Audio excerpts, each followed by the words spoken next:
Seconde épître de Paul aux Corinthiens, chapitre 9.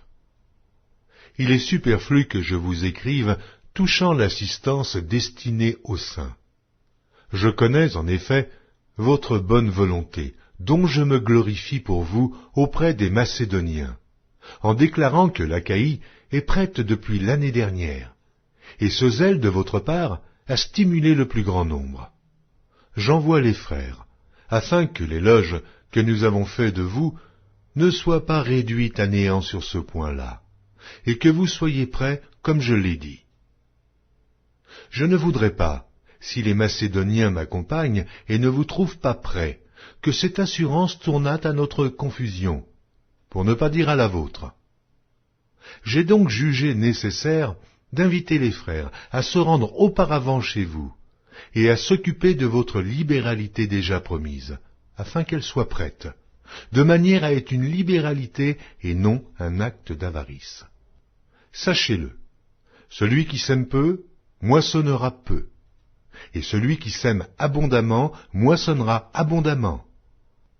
Que chacun donne comme il l'a résolu en son cœur, sans tristesse ni contrainte, car Dieu aime celui qui donne avec joie.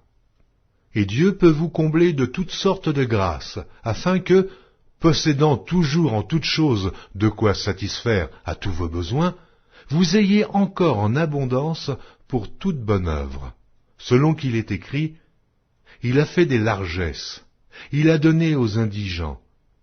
Sa justice subsiste à jamais. » Celui qui fournit de la semence au semeur et du pain pour sa nourriture vous fournira et vous multipliera la semence, et il augmentera les fruits de votre justice.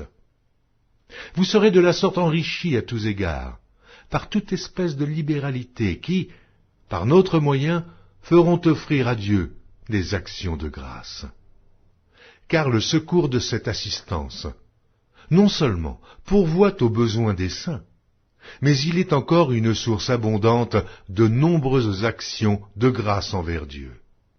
En considération de ce secours dont ils font l'expérience, ils glorifient Dieu de votre obéissance dans la profession de l'évangile de Christ, et de la libéralité de vos dons envers eux et envers tous.